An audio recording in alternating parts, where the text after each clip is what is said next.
Hi friends, welcome to YouTube channel named Study Karnataka.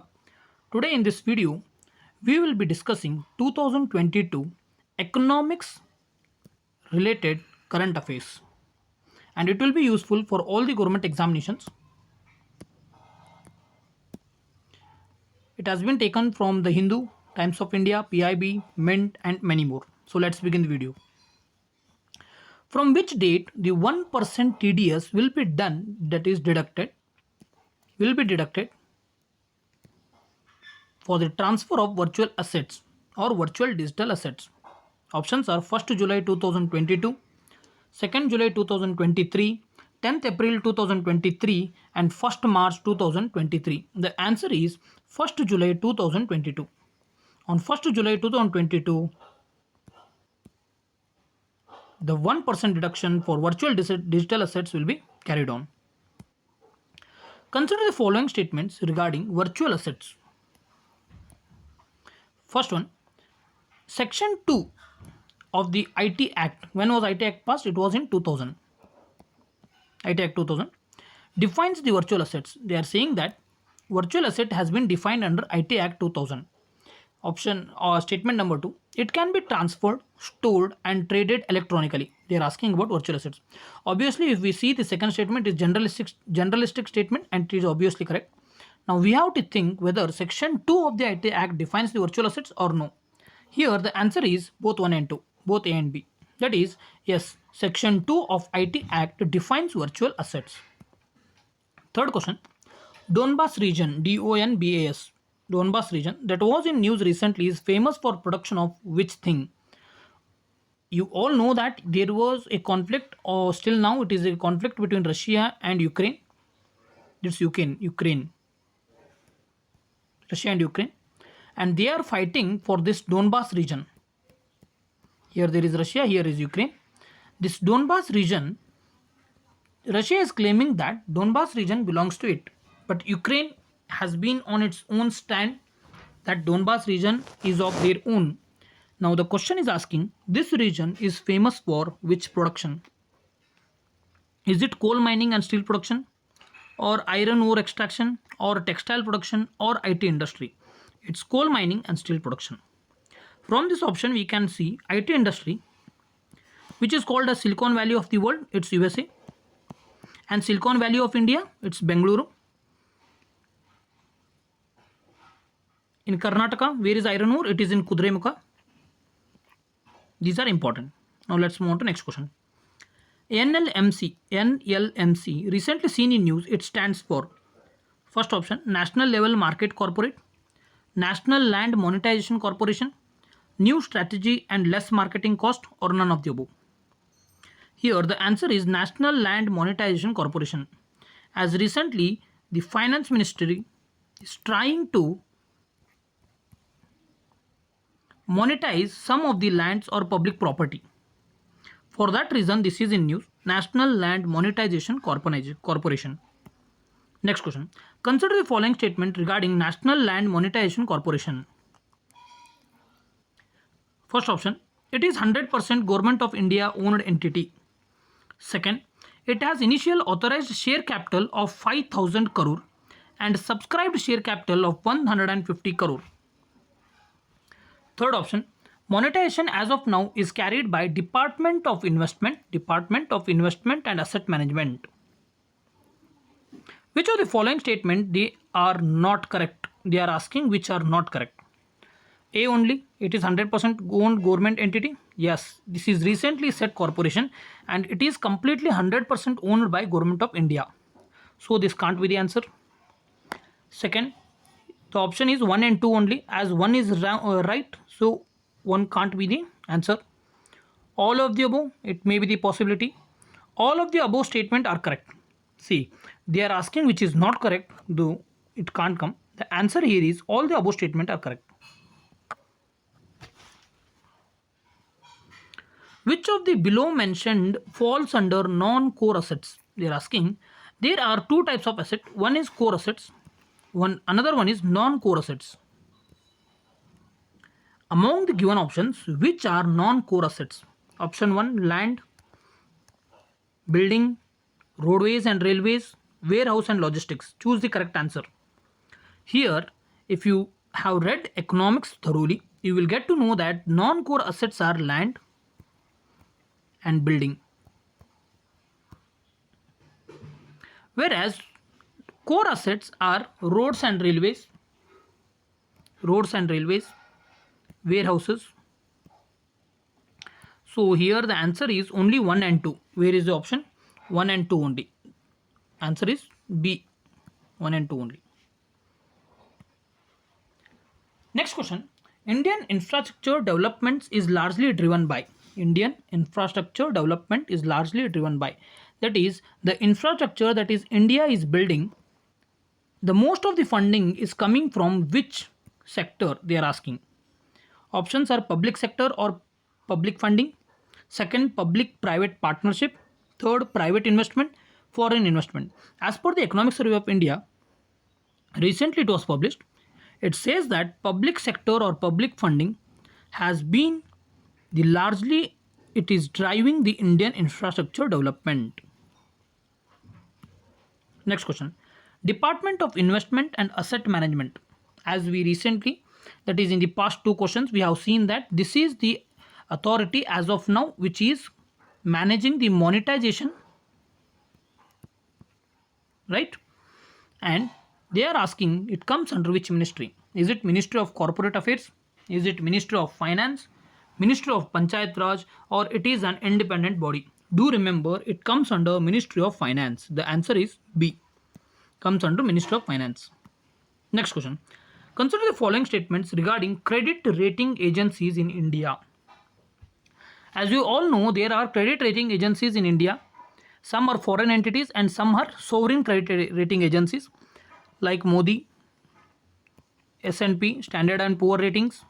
And there are many more rating agencies that rate for India, which will be useful for the investors such as FDI or foreign portfolio investment. They will try to invest in India in depending upon the rating agencies what they have been rated for India, right? So let's see the question. Option 1. These are regulated and monitored by SEBI. These are regulated and monitored by SEBI under SEBI Credit Rating Agencies Regulation Act of 1999. Second one. India's sovereign credit rating is just bottom of investment grade or just above the speculative grade. Option number C.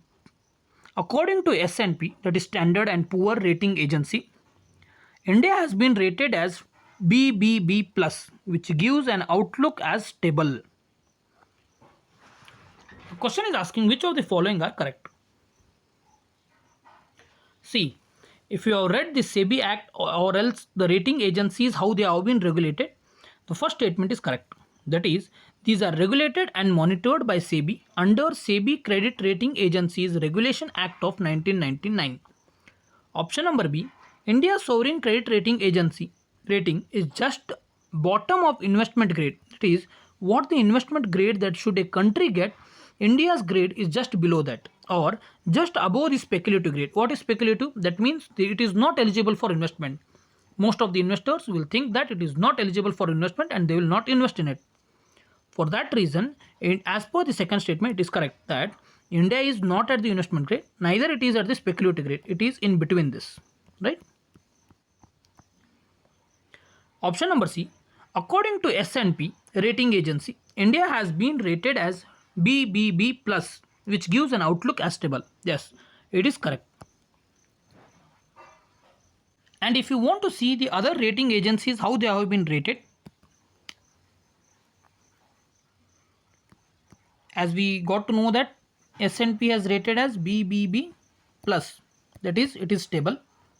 As per Moody's, it is Baa3. That means it also states that it is stable. And as per Fitch, FITCH, it is BBB minus. So here the answer is all the above statements are correct. Right? Hope you understood. Next question. Consider the following statement regarding green bonds that were seen in news recently. Option 1. By issuing these bonds, it makes sure a step towards carbon neutrality. First, we need to understand what is green bond. See, green bonds are nothing but these are financial instruments, and these are fixed income financial instruments that are used to fund the projects which are environment friendly or which will bring us close to the environment, where we will not be polluting the environment. If you go by that statement, the option 1 is correct. That is, by issuing these bonds, it makes sure a step towards the carbon neutrality. Option B, these are fixed income financial instruments that are used for projects which are positive impact bearing on the environment. As we seen the definition of green bonds, as per that, this statement is true. Option number C, first ever green bond was issued by European Investment Bank in 2007. This is the fact that you need to remember, that European Investment Bank was the first in the world, it was the first in the world to introduce or to issue the green bond in 2007.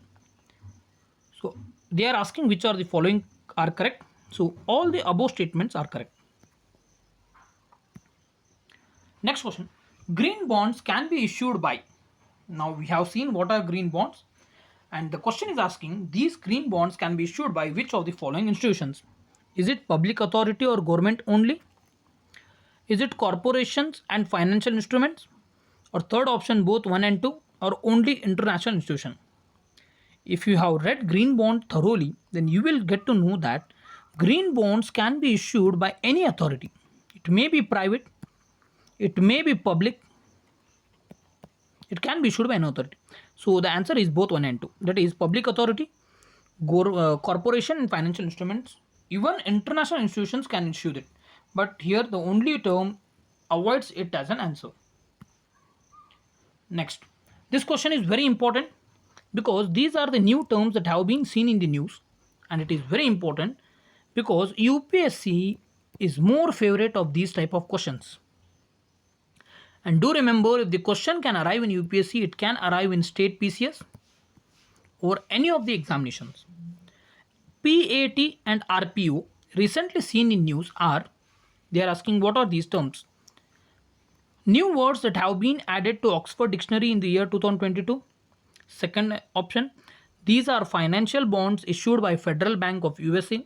Third option, these are tools to monitor greenhouse gas emissions. And fourth, tools by WTO to give parity to everyone in foreign markets. The answer here is, these are tools to monitor greenhouse gas emissions, right? These are the tools that are used to monitor greenhouse gas emissions. Next question, SWIFT. Recently seen in news. What does it stands for? That means what is its abbreviation or its full form? Option 1, Secured Worldwide Interbank Financial Transaction. Society for Worldwide Interbank Financial Telecommunication. Third, Sustainable and Wildlife Interface for Tracking. Fourth, Seamless and Wired Interface for Telecommunication. SWIFT was in recently news because this community has removed Russia from this group.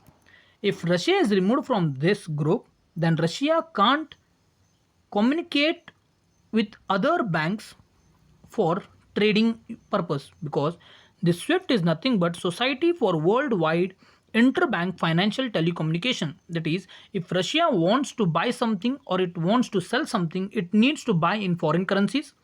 For that reason, this code is required. But if Russia is removed from this group, then they can't be able to do trading. For that purpose, they have removed it because it is in war with Ukraine. Second option is the correct answer. Thank you for watching the video. If you want more such videos, stay tuned with the channel and do subscribe the channel. Thank you for watching the video. Share with your friends. If you want the PDF, you can join the Telegram channel. The link will be provided in the description. Thank you.